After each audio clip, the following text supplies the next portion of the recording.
नमस्कार साथियों। हम जानते हैं कि वर्ण से बनते हैं शब्द और शब्द से बनते हैं वाक्य। आखिर ये शब्द क्या है? कि वर्णों के सार्थक समूह को शब्द कहते हैं। किसका समूह भाई? वर्णों का। कैसा समूह? सार्थक समूह को शब्द कहते हैं। अब शब्दों के वर्गीकरण के बहुत सारे आधार हैं। पहला आधार है अर्थ के आधार पर, दूसरा उत्पत्ति के आधार पर, इतिहास, उद्गम या स्रोत के आधार पर, तीसरा व्युत्पत्ति, रचना या बनावट के आधार पर, और चौथा होता है व्याकरण के आधार पर, विकारी या अविकारी।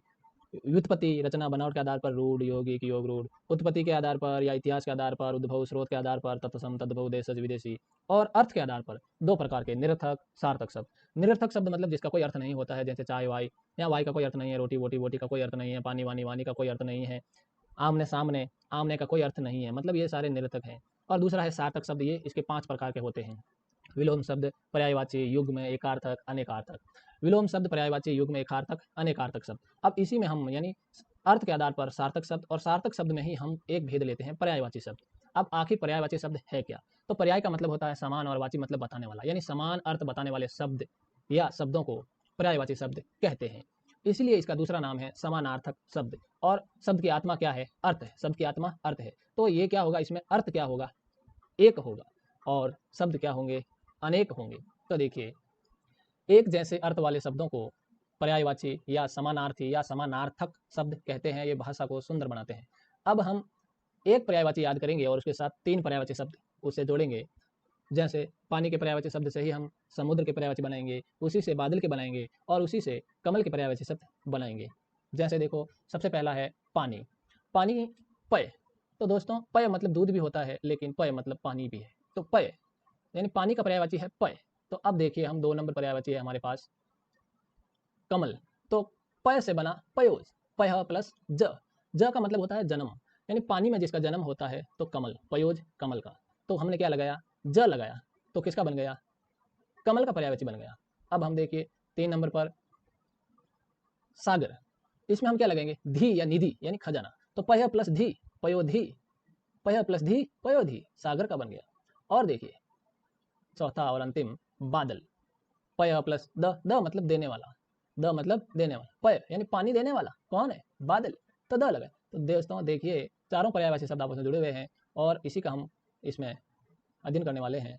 अब हम पानी के देखते हैं कि पय, अप, नीर, तोय, वारी, अम्बु, जीवन, श्रम्बर, पयस, आप, यानी बोतल में आप है, कितना बड़े शब्द है, आप। फिर अम्ब, क्षीर, रस, सलिल, अमृत, आब, इसी से बना आबकारी विभाग, तपोजा, तप से उत्पन्न होता है, पसीना आता है, तपोजा, उदक, मेघपुष्प, सारंग। ये सारंग ऐसा शब्द है कि लगभग 1000 के आसपास शब्दों का ये पर्याय है सारंग।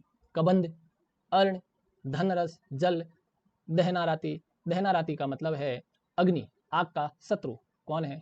जल ही तो होगा।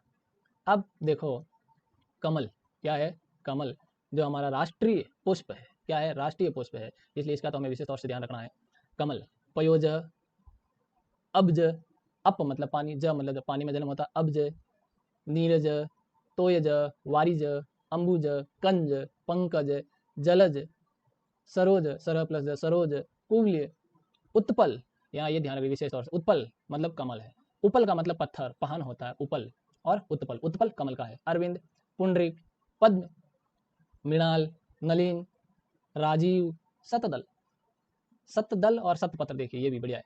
सत मतलब 100, दल मतलब क्या है? पंखुड़ियाँ। तो यहाँ देखिए इस कमल के, आप देखिए इसको, इसमें इसमें 100 से ज़्यादा क्या है? इसकी पंखुड़ियाँ हैं। लगभग 100 या उससे कम, ये लगभग 100 के लगभग क्या है? इसकी पंखुड़ियाँ, इसलिए इसका नाम हो गया सतदल।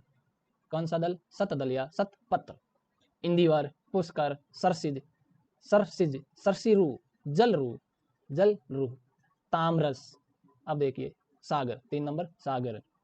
पयोधी यानी पयोधी, अवधि, नीरधि, नीर निधि, नीर निधि खजाना, पानी का खजाना, सागर, समुद्र, सिंधु, रत्नाकर, रत्न प्लस आकर, रत्नों का खजाना, रत्नाकर, सागर, अम्बुधि, समुद्र, अर्णव, जलधि, जलनिधि, उद्धि, पारावार, नदीस, नदियों का स्वामी, नदीस, वारिस, पानी का स्वामी, वारिधन ईस, वारिस, वारिधि, तोय निधि, जलधाम, सलिलेश, जल का ईश्वर, सलिलेश, जलधाम।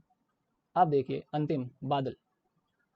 द मतलब देने वाला, पयोद, अब्द, नीरद, मेघ, अम्बुद, जलद, वारिद, पयोधर, धाराधर, घटा, अभ्र, वारीवाह। वाह वह मतलब वहन करना, यानी पानी को एक जगह दूसरी जगह ले जाने वाला भी यही है, वहन करता है, चलाता है, वारीवाह। जलधर, घन, वारीधर, बलाहक। तो धन्यवाद दोस्तों। जय हिंद, जय भारत।